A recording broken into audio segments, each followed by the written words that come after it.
Is this good? Yeah, go ahead.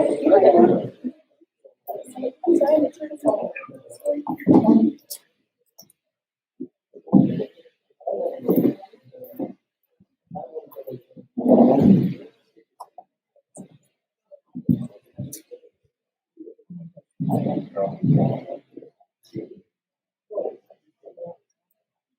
Good evening, everyone. Thank you all for coming tonight. My name is Deborah Swan. My pronouns are she and her, and I am the executive director here at the local community youth center. We are very pleased to host tonight's forum to help you become better informed as you plan to go to voting polls on June the 2nd. Now, before we get started, I'd like to introduce Matthew Maynard, who is our community connector at the local, and Matthew's going to give our acknowledgement for us.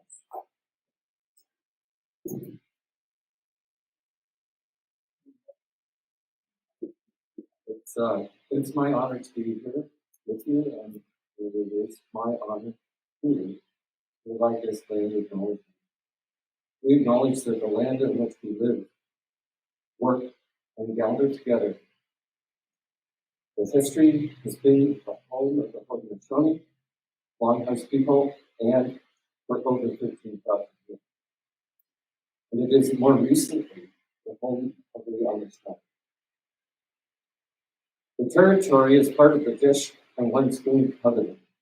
It's represented by the wampum that is at the far end of the room. It is an agreement between the Haudenosaunee Confederacy and the Anishinaabe people to peacefully share resources and welcome in newcomers as they enter Turtle Island. The bowl and the dish represent what is now southwestern Ontario. Those who shared the territory eat out of the dish with only one spoon.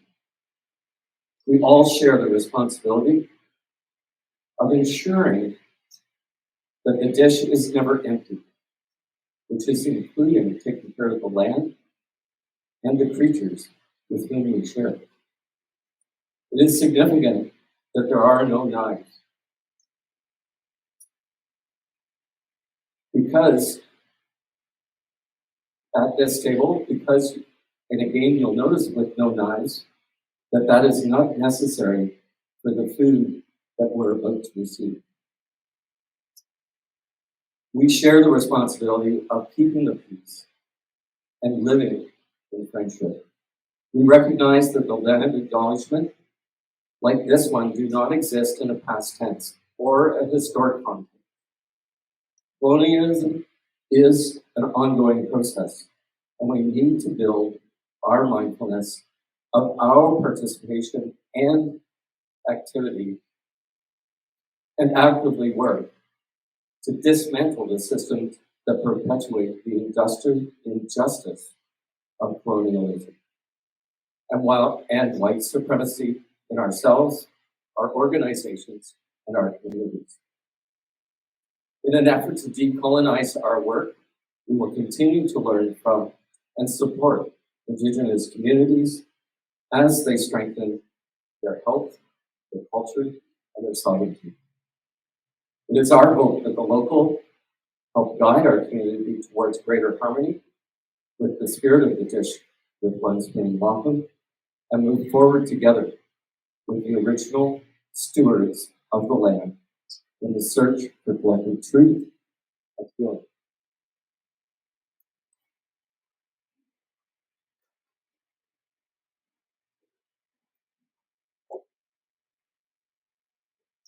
Thank you very much, Matthew.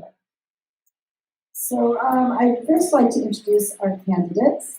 We have Laura Buschetti, who is representing the Green Party. Ashley Fox, next to her, is our Liberal candidate. Jody DeBach, as we worked on this pronunciation at the front door, and I obviously got it wrong. Jody represents the NDP party, and at the very end, Matthew Ray, who is the Progressive Conservative. It's interesting, none of these are incumbents, these are all new candidates. So whoever is elected will be a newbie at Queen's Park. So we want to say good luck to whoever ends up in that seat. And being a newbie anywhere is a challenge. So it'll just be one more you'll have as the elected candidate. So the forum for the night, each candidate is going to have 2 minutes to make an opening statement, after which they'll be asked some key questions that have been developed through the past few weeks. A survey has been compiled from questions we received from our community members. And so what we tried to do is put together the issues and questions that were most important to our community. And so that's how the questions were compiled. And I'd like to introduce now Jamie Cottle, who most of you probably know as the morning personality on GSAT. Jamie has graciously agreed to moderate tonight's proceedings, and I'm going to hand it over to him now.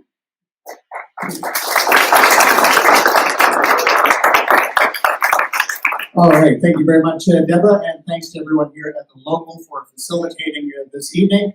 Thanks to you, our audience here, for coming tonight, taking time, and I want to thank certainly our Perth Wellington candidates this evening as well, and want to say a very big hello to everyone that is watching and listening out in YouTube land, as we're live streaming this as well. We're saying multi. Oh my gosh, such a far away from the radio days. Okay, so as Deb had mentioned, we're going to start with opening remarks, and then of course we'll have questions for the evening. This is not like a debate forum, so it's questions that are going to candidates that we'll address. So first, let's get to opening statements. Let's start with Matthew Ray of the Progressive Conservative. Thank you, Jimmy. Good evening, everyone. It's great to join you this evening. I want to thank the local Food Community Center and Deborah and Jamie and Deborah's entire team for organizing tonight's event. It's great to be here. My name is Matthew Ray, the Progressive Conservative Candidates. As someone who grew up and worked on my family's farm just north of Harriston, I'm especially excited to participate in this forum here where they grow such great food locally for the community. I'm a graduate of the University of Guelph and the Diplomatic Academy of Vienna. I've worked with both the House of Commons and the Legislative Assembly of Ontario, and I currently work for an education company. For the past couple of years, I've sat on the Perth County Committee for Attainable and Affordable Housing. I'm also a first-time homeowner in Mitchell and understand the challenges our young people are currently facing in this market. The COVID pandemic posed significant challenges for many people in Perth Wellington. During the height of the pandemic, the PC government made significant investments in social services, including $750 million in social services relief funding and an expanded access to the temporary emergency assistance for those in financial crisis. A re-elected PC government will increase Ontario's disability support rates by 5%, the largest increase in more than a decade. Additionally, a re-elected PC government will introduce legislation to increase ODSP rates annually tied to inflation. Ontario Works and ODSP clients continue to have access to the discretionary funds we set up during COVID. Our PC government understands the impact of not having a place to call home has an impact it has on a person not having a home called their home. That's why we're providing $1.2 billion in support through the Social Services Relief Fund, one of the biggest investments in support of housing and homelessness in Ontario's history. Working with our municipal partners like Stratford Community Housing, we'll continue to develop a shared vision of social assistance for the community. A vision focused on people we serve and how we can connect them to the sports and respond to the unique needs and barriers they face. If elected as your next member of provincial parliament, I will advocate for our communities in Queen's Park. I look forward to your questions this evening, and thank you very much. All right, thank you. Now let's next hear from Jody Burback with the NDP party. Thank you, Jamie, and thanks everyone for being here. Especially thank you to the local, Derek and Deborah, for hosting tonight. And I know many of you know me already, but for those who don't, my name is Jody Burback, and I'm the Ontario NDP candidate for Perth Wellington. I've lived in Stratford since 1999, and I moved to this area because I thought it was a great place to raise my 3 children. I was not wrong. I've been a small business owner for the past 28 years, specializing in graphic design and communications, and I have a master's degree in communication studies. Since 2018, I've been a city councillor here in Stratford. I've also been a volunteer for many local organizations, including Cycle Stratford, the Foundation for Education, and right here at the local as a meal delivery person during the pandemic. I've been asked many times recently why I'm running to be a provincial representative, and the answer is simple. I love living in this region and in this province, and I'm ready to work hard to make it a better place for all of us to live. Working families are facing many challenges right now in Ontario, and specifically here in Perth Wellington. I understand these issues that we're facing, and I know that the NDP is exactly what we need right now. Our priorities are to invest in affordable housing, healthcare, long-term care, and education, and we plan to do all of these things using a climate lens. We will put people and the planet before profit. I also wanted to say Happy International Nurses Day, and hopefully by the time this day rolls around next year, Bill 124 will be achieved history. Thank you. Thank you very much.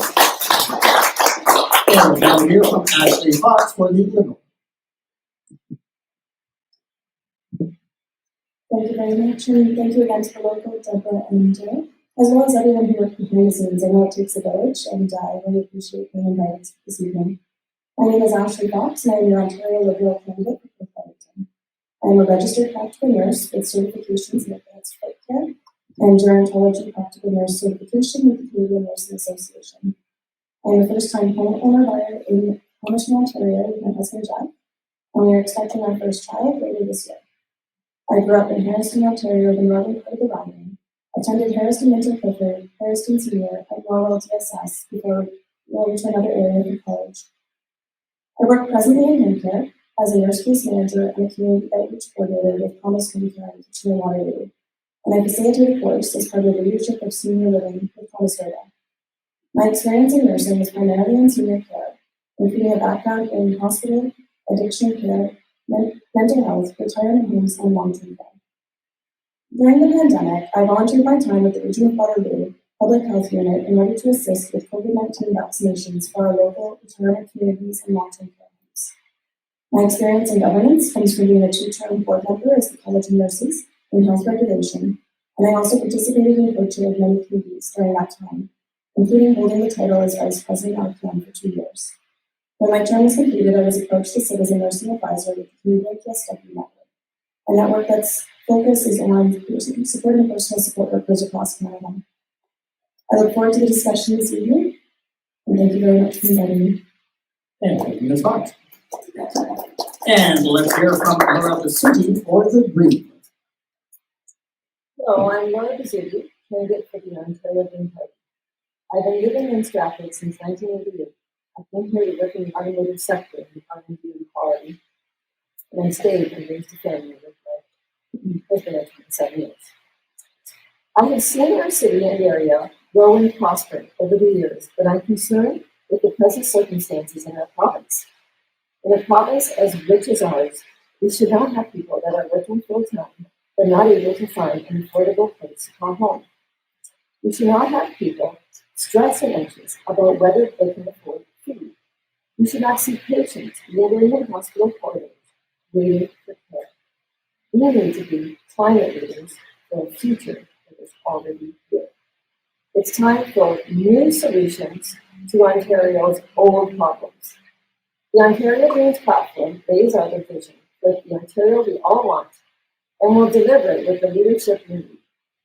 This will be achieved by investing in a caring society, connecting communities, and building a new climate economy. The Green Plan includes 6 key priorities: homes, not highways. So cancel 413, invest $1 billion per year to build 182,000 affordable community rental homes. 2, mental health is health. Increase mental health spending to 10% of our health budget and include mental health under our over. 3, new climate economy. Establish a transparent annual carbon budget to reach net zero by 2030. 4, respect for people. Repeal Bill 124 and pay PSWs, nurses, and ECs a fair wage. Implement United Nations Declaration on the Rights of Indigenous Peoples and act on the recommendations of the Truth and Reconciliation Commission. 5, Invest in health and education. And 6, protect nature. Permanently protect pine farmland, wetlands, and conserve 30% of nature by 2030. Thank you for being here. Thank you.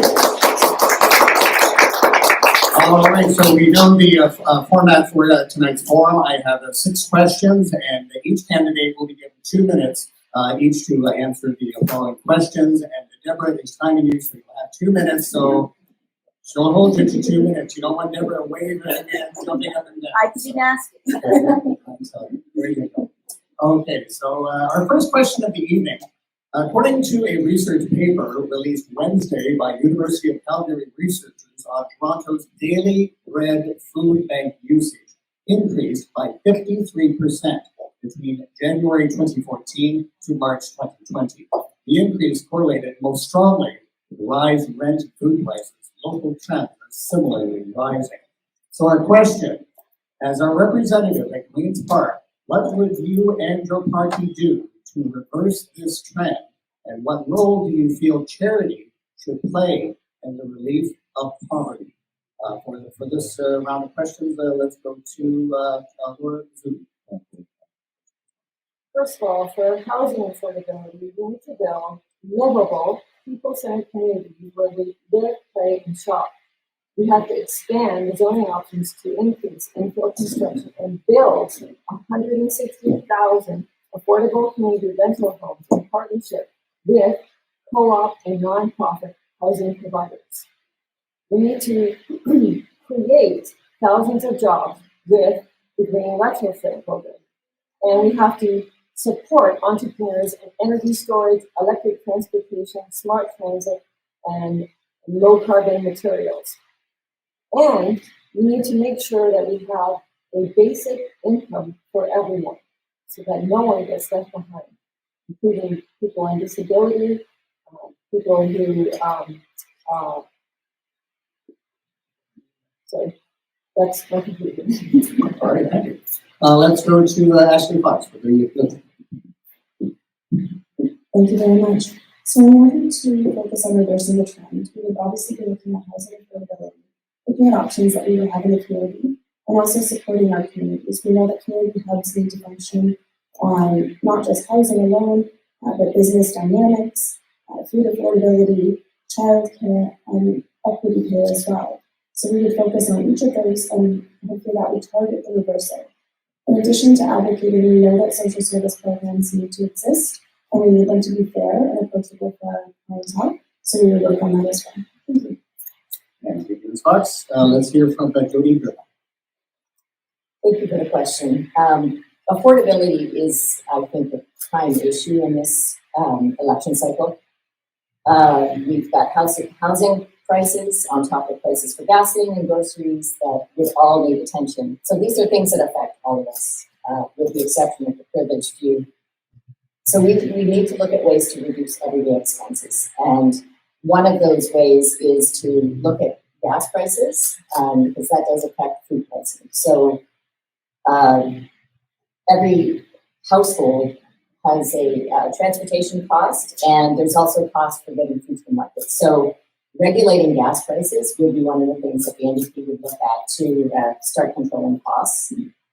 Another thing we would do is to look at raising the minimum wage. Our promise is to raise the minimum wage over 4 years up to $20 an hour.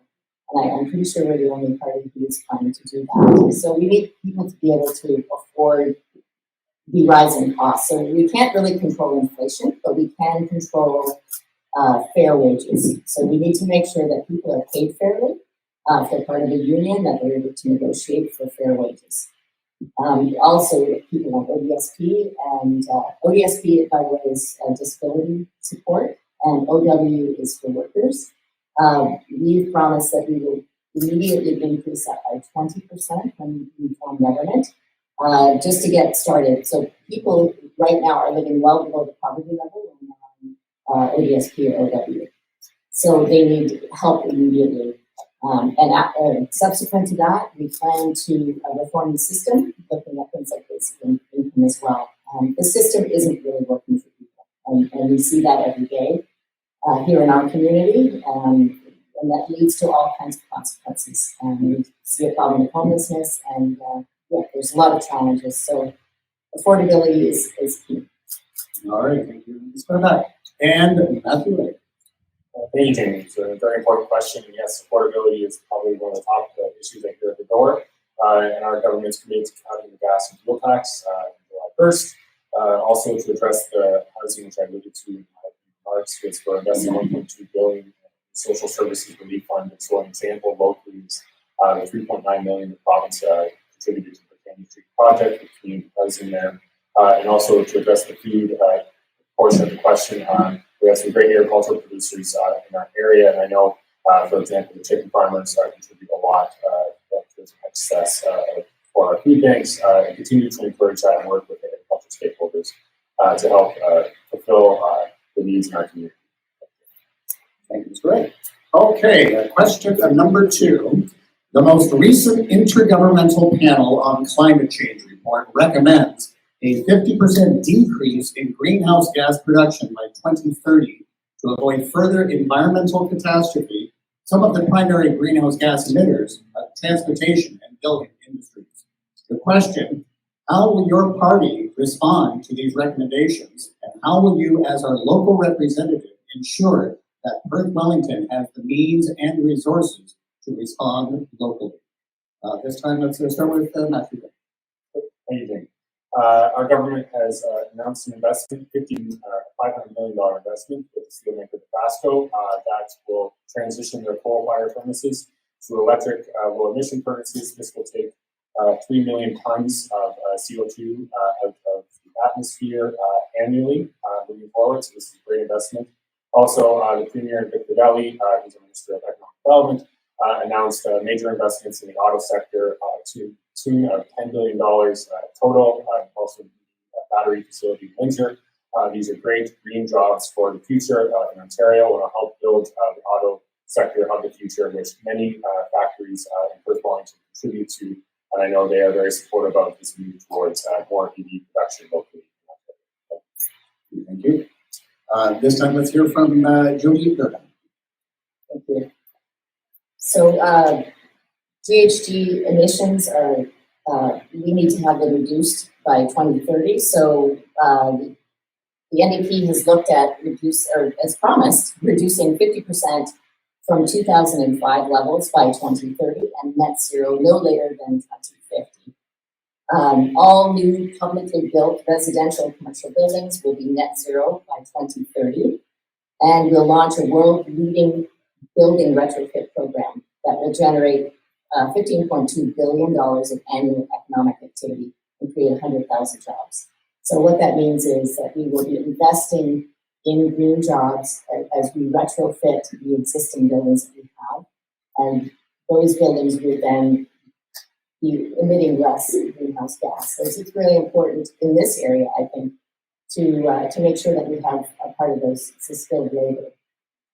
We have a labor shortage here. So making sure that green jobs are the type of jobs that we're creating in this area would be really important. I do know that municipally we're working very hard to also meet our targets to reduce greenhouse gas emissions, and I think that support from the province to the municipal level would be really important. What I would love to see is some kind of climate summit that would bring all 3 levels of government together to work together towards climate change. Thank you. Yeah, thank you. And now let's hear from Ashley Pop. Thank you very much. The Ontario Liberal Party recognizes that we were at one point leaders in the climate change initiatives. And unfortunately, we've lost that as time has gone on. So we will be looking at a goal of becoming net zero by 2030 and working to cut our methane and carbon by 50% by 2030 in general, and contributing to 25,000 green jobs. In addition to that, we will be supporting our businesses and homes that want to retrofit their businesses and homes to adapt to climate change. We have seen an increase in catastrophes and fires and floods, and we need to be more prepared and aware of that with our businesses and our homes. In addition to that, we recognize that a lot of the contributions to pollution is car related. So we would be offering the cost of public transit to be $1 a ride until 2024, and working on closing gaps in transit networks in every region of Ontario. We would better engage our local communities on transit projects, and better engage our local communities to have a voice at the table and stakeholder feedback. While we are engaging in that, we will also work at electrifying our GO trains, public transit, and school buses, and we will work on climate change initiatives with our federal partners and our municipal level. Thank you. Thank you, Ms. Fox. And in response to this question, let's hear from Laura Bassoon. Yes, in order to reach our goal of net zero by 2045, we want to redirect the $6 billion subsidy for electricity to support energy efficiency and climate action. And we'll do this by helping low-income and rural areas with targeted energy efficiency and renewable energy programs. It's more important to conserve energy. Incentives to replace baseboard heating into with high-efficiency air or ground heat pumps. And also incentives for reusing and sharing community ground source heat pumps. And we also want to adopt strict efficiency standards for all our electrical items. For transportation, we want to immediately cut transit fares in half in the initial 3 months. We want to get the Northlander passenger bill up. We want to, and the province knows that we have to upload 50% of transit costs to help municipalities provide reliable, affordable transit. The only way we can get livable, walkable communities and connected communities is if we support transit where it must be reliable on the part. We want to add 4,000 electric and fuel cell buses by 2030. And we want to give incentives of up to 10,000 for a new e-car and 1,000 for a new e-bike, or 1,000 for a used e-car. We want to expand the EV charging infrastructure and, of course, support inter-regional transportation to connect rural communities. Thank you. And thank you, Ms. Bassoon. Okay, question number 3 for this evening's forum. Perth Wellington has some of the richest agricultural land in the world. If we are to continue to be a major part of the food production system for our province, this land needs to be protected from urban sprawl and other types of development. Your question, as our representative and the resident of Perth Wellington, how will you advocate to protect this valuable resource? This time, for this round, let's start with Jody. Thank you. Yeah, urban sprawl is a huge problem. It's estimated that every day in Ontario, currently 175 acres of farmland are lost to urban sprawl and development. So land use planning is really important in order to protect our farmland and also green spaces. So one of the first things that we would do is encourage development within existing urban boundaries. So we would update zoning rules to enable the construction of those middle missing houses, housing like duplexes, triplexes, stacked townhouses, small apartment buildings, is within rural communities that would definitely help be within the urban boundaries and not, we wouldn't be facing things like huge condo developments. And we would also discourage the sprawl that we see with single-family dwellings. And we also know that environmentally speaking, single-family dwellings that are sprawling out are actually really bad for the environment. So in order to conserve, we would encourage intensification. We would also introduce a mandatory agricultural impact assessment. So that would be working in partnership with the agricultural community to know and understand the true value of their land. So making sure that they have a say into which land is most valuable and which land would be more suitable for housing, because we do know that we need housing as well. But it's how we approach that housing. We would also cancel certain big projects that would gobble up a lot of farmland, like 413 and the Bradford Bypass, which are really expensive and would use thousands of acres of precious farmland. So those are a few of the things that we would do immediately to preserve farmland. Okay. Let's hear from Ashley Fox. Thank you very much. In regards to our urban sprawl, we would work with our municipalities to see what our municipalities know us best and know what land is to be developed and what isn't. For land that is currently under development, but has been sitting, we would introduce a use it or lose it tax, which would be able to establish an urgency on that need. With affordable housing, we would also be looking at regulations for lower level developments, making it easier for municipalities to build those homes within their organizations. We'd also be looking at MZOs, the municipal zoning orders, and removing it so that there is a new rules-based measure, which would be limited to critical projects, including affordable housing, but only within municipal stakeholder feedback. In addition to that, as we have lost that ability to have stakeholder feedback, we would open it up with municipalities so that there is feedback after hours, social media, and other alternative measures. Thank you. And now let's hear from Laura Bazoo. Yes, so with respect to farmland, we would freeze urban boundaries to stop the sprawl and permanently protect farmland.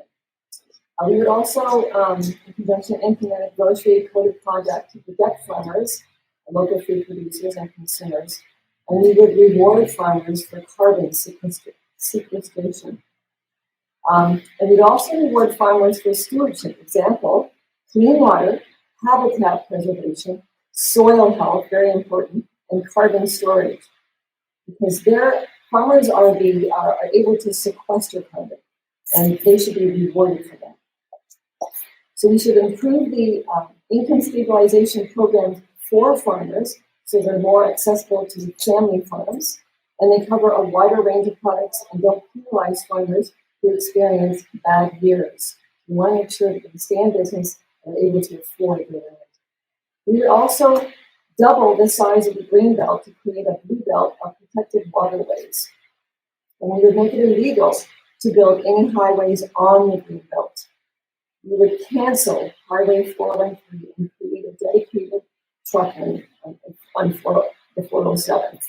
The Highway 413 is a $10 billion climate disaster which eats up good farmland, greenbelt land, and passes through waterways and affects endangered species. Thank you. Thank you. And finally for this round, let's hear from Matthew. Yeah, thank you, Jamie.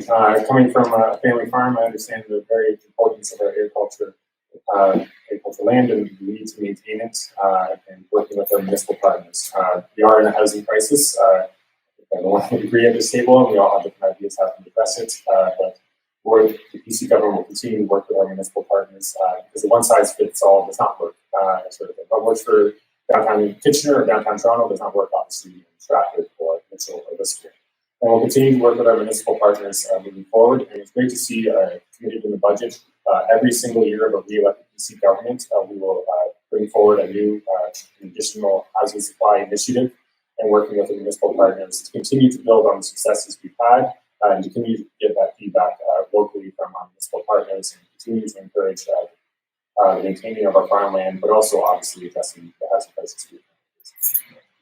Thank you. All right, question number 4. The number of remains of Indigenous children being discovered at former residential schools has shocked the consciousness of our nation. Governments have made formal statements of a condition as remains continue to be discovered. However, there has been very little government action other than these formal apologies. So the question for this round, what specific actions will your party respond with, and which recommendations in the Truth and Reconciliation Report will it focus on over the next 4 years to ensure healing for Indigenous nations? For this round, let's start with Ashley. Thank you very much. In regards to the National Truth and Reconciliation Act, we would look at creating a statutory holiday so that everyone would have to take that time to revisit, unfortunately, the crisis that we've seen. We would invest in First Nation public libraries to ensure that this historical data is shared with everyone. And we would modernize our education so that our children will also learn from this. Thank you. Thank you. Let's hear from Laura. We recognize First Nations' right to self-determination, and we should establish a co-management stewardship model for the development of resources with fair revenue sharing. Recognize and integrate Indigenous laws and legal tradition with respect to treaties and land claims. We should work with the federal government to implement their harmful recommendations of call to action. And we should work with the federal government and Indigenous communities to identify and close gap in health outcomes between Indigenous and non-Indigenous. We need to fund 22,000 Indigenous owned and operated permanent homes in the urban and rural Indigenous housing strategy. And we need to recognize and provide $1 billion for Indigenous opportunities to protect and conserve their areas. Thank you. Let's hear from Matthew. Hey, Jamie, it's a very important question. Our government has implemented Pathways to Safety. That's Ontario's strategy to respond to the final report of the National Inquiry of missing murdered Indigenous women and girls. It includes things like pathway to security, pathway to culture, pathway to health. It was great to see that the mandate of this Indigenous Women's Advisory Council was extended beyond March 2022, and we will have the elected BC government will continue to work with our Indigenous communities to address these terrible practices. Thank you. And for this round, let's hear from Jody. Thank you. Yes, the NDP is definitely planning to create a day that everybody would take off on in September. And we would definitely look at, so the Truth and Reconciliation calls to action are specific to different levels of government. So there are specific actions that address provincial government. And so those are the ones that it's very easy for us to look at them and actually pay attention to them and do what's recommended there. So that would be the first step, is to take the advice that we've already been given that really hasn't been acted upon yet and begin to do those things. So that would be our focus would be to let Indigenous peoples lead us in that direction. They've given us a guidebook already. And we do need to start reading it and to take those recommendations seriously. And another really important thing for Indigenous people is to fix the water problem. And I know Andrew Horvath has said that we will be just fixing it and sending the bill to the federal government, and no more waiting to get our water fixed in Ontario. All right, thank you. Okay, question number 5.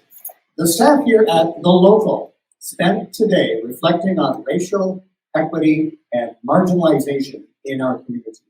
We considered, for example, that Black, Indigenous, and racialized community members experience poverty and food insecurity at a rate 3.5 times higher than that of their white neighbors. So your question for this round: what is your party's plan to address the results of systematic racism in our province, and specifically, what will be done to fix the system to ensure equity for all? For this round, we will start with Matthew. Thank you, Jamie. It's a very important question. BC government will continue to work, obviously, with the BIPOC community to address these issues. We'll also work with the LGBTQ supports we provided, funding committed to youth programs to combat homophobia in schools and other things such as that, and work with to support local pride, which is Rapid Pride. Going to have a launch later this June, I believe. So we need to work with local pride associations and local BIPOC community groups moving forward. Thank you. Let's hear from Ashley Horns. Thank you very much for the question. Similar to other initiatives that Ontario will have been taken, we would be opening up to have a voice at the table and have learning from our partners. We would ensure that police training includes de-escalation and anti-racism, cultural sensitivity, and mental health training. And we would also put this in place in our education system as well. As with all of our initiatives, we will include mental health support services for each level of our diverse community and be able to focus on that for them as well. Thank you. Let's hear from Jody Burke. Thank you.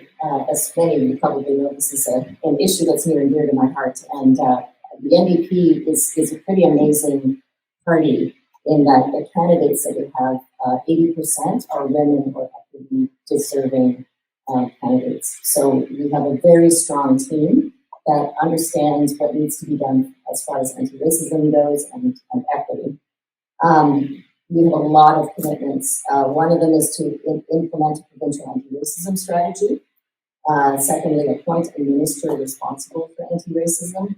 Include mandatory anti-oppression and anti-bias training for all public employees and legislators. We have a lot of plans for this, and I do think the NDP would be a very strong leader in anti-racism work in Ontario, and hopefully we have a chance to do that from government as well. Thank you. Thank you. And finally, for this round, let's hear from Laura Kazoo. To fight and eradicate systemic racism, we want to fully fund the anti-racism directorate, reversing the recent cuts. We want to require anti-racism and anti-oppression training for all public sector employees. We want to require that Ontario Public Service to commit to eliminate racism and discrimination and conduct random external audits. We want to pass our London Family Act to change the way we address xenophobia in Ontario. We want to ensure that Indigenous communities are served by Indigenous-led welfare providers to address the overrepresentation of Indigenous children in Provincial care. And we want to address the overrepresentation of Black children in Provincial care by the development of frameworks to provide culturally appropriate services. We want to ban the practice of carding and delete existing data that has been collected from carding in the past. We want to acknowledge and commit to addressing the disproportionately violent and discriminatory law enforcement experienced by Indigenous, Black, and racialized people. Thank you. And now question number 6, which is the final question for the evening. One of the results of COVID-19 is the divisiveness it has caused in our community, province, and country. So our question, what will your party do to address this divisiveness and restore social decorum? So what will your party do to address this divisiveness and restore social decorum? For this round, let's start with Laura Kazoo. How do we address that? Well, I think just by treating everyone equally. I mean, we accept the fact that some people didn't want to get the shot, and we accept the fact that some people prefer not to wear a mask. And if it's required, people who don't like wearing a mask, I assume we just wear one and put up with the rules as we have here. We would come in and take a mask. So I think just the treating people respectfully. Thank you. Let's hear from the Ashley Fox. Thank you very much for the question. So the Ontario Liberal Party would be combating COVID-19 misinformation. As we know, with the pandemic, misinformation has been rampant and unfortunately has led to decisions that are not necessarily in your best interest. Government is hard and sometimes decisions have to be taken the most vulnerable people. COVID-19 vaccines would become part of the universal vaccines for education, and we would also open an independent public inquiry into the government's pandemic response. We would increase lab capacity and review our PPE, which unfortunately let us down by not reviewing it on an annual basis. And we'd also review, in that inquiry, the ability of supplies that were given to private sector rather than the public sector. Thank you. Thank you. Well, let's hear from Jody Bird. Thank you. Yeah, that's a complicated question. Definitely, as far as COVID-19 goes and all things science, I know the NDP party would like to separate science and experts from being politicized. What we need to do is we need the experts to be able to work freely and to make their decisions and to make their recommendations and not politicize them for our own gain. So that would be the number one approach for the NDP, would be to depoliticize healthcare. We want people to be able to get the information they need and to be able to make choices, but we also want to be able to put the experts at the forefront of what's civically important for us as a collective. So that would be our approach to COVID-19. I think also when people are under stress, when there are things like a pandemic, when there are difficult situations, that it aggravates our differences. So I think the NDP would be looking, because it is a party for the people and a party for making sure that everybody has their basic needs met. And when people have their basic needs met, they are more likely to feel calm, to feel a little more, hopefully, friendly and approachable, and be able to work together a little better. So I think pulling people out of poverty and sort of decreasing those extreme differences in people's economic situations and their social situations would go a long way to help with some of the deep divisions that we see. Thank you. And finally, let's hear from Matthew. Thank you, Jamie. It's a very important question. I've been knocking on many doors over the past many weeks, the days put together, as I mentioned, before this meeting. And we've had a lot of tough conversations on the door about affordability, about housing, about healthcare, about education, about long-term care. From my perspective, it starts with the individual. I've always been, since I won the nomination for my party and now in general, I've always been advocate of being approachable and accessible as a candidate. My phone number is 519-604-8078. Probably text me, nowadays it's pretty full. But again, 519-604-8078. And I think it really does start with the individual. And if we all make an effort to understand one another a little more, I think we'll have a better society. Thank you. And so that I'm going to turn things over now to Deborah, but I'd like to personally thank our candidates for taking part tonight. It's taken a lot of time.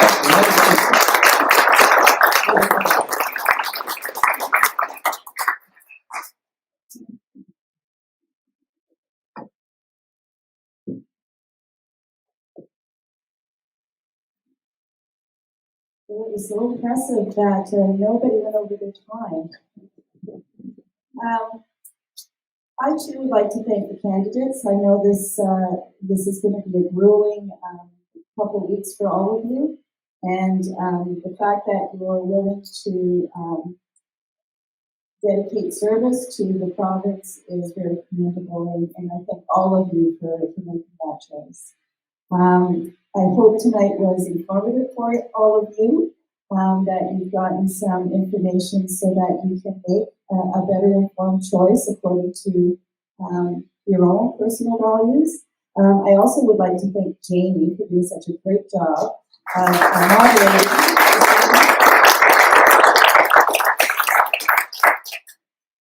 I also need to acknowledge two of my colleagues, Matthew Maynard and Derek Barnes, who have worked really hard on getting tonight organized. And we've had a very long day. We were in training from 9 o'clock till 4:30, and then we had a few hours to sort of get set up for this. So they put in a lot of hours and to make this happen. So I want to thank them.